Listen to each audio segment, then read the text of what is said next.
یکم اپریل آنے والا ہے اور اس موقع پر اپریل فول یا اپریل فول کے نام سے ایک قبیح اور گندی رسم چل رہی ہے۔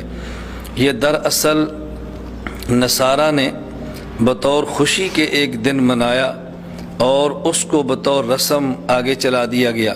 ہمارا بہت بڑی دنیا میں ایک بہت بڑا طبقہ مسلمانوں کا ایسا ہے کہ جس کو اس کے پس منظر کا علم نہیں ہے، اور وہ بیچارے اس دن مختلف قسم کی حرکتیں کرتے ہیں، جھوٹ بولتے ہیں اور ایک دوسرے کا مذاق اڑاتے ہیں، اور اس کو اپریل فول کے نام سے منایا جاتا ہے۔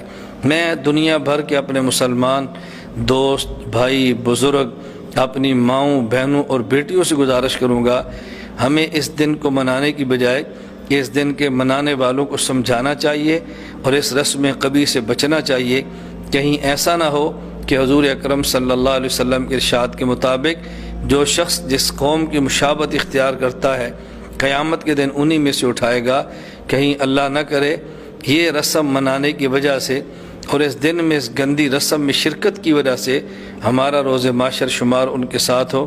اللہ تعالی ہماری حفاظت فرمائے، اور ہر موقع پہ ہم مسلمانوں کو اسلام، شریعت، رسول اکرم صلی اللہ علیہ وسلم کی سنت کا خیال کرنا چاہیے، اور ہر اس رسم سے بچیں جس سے کفر اور بدعت کو تقویت پہنچتی ہو، اسلام اور سنت کا نقصان ہوتا ہو۔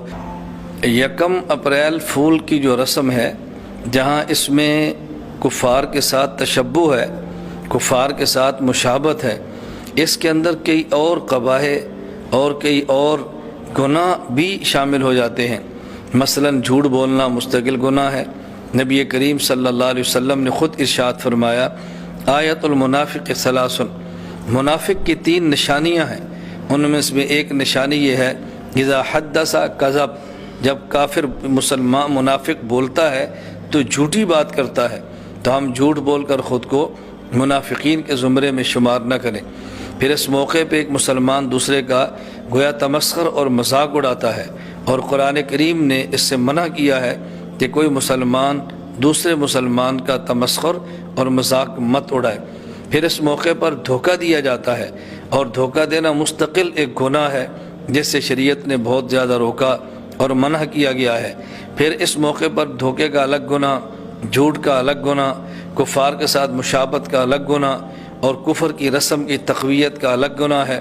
اور جس دن مسلمانوں کے ساتھ مذاق کیا گیا اس دن کو خوشی کے طور پہ منا کے ہم گویا کہ مسلمانوں کے اس تاریخی موقع پر جو کہ افسوس کا دن تھا، خوشی کا اظہار کرنا، یہ گویا اسلام اور مسلمانوں کے زخموں پر ایک نمک چھڑکنے والی بات ہے جو مستقل گناہ ہے۔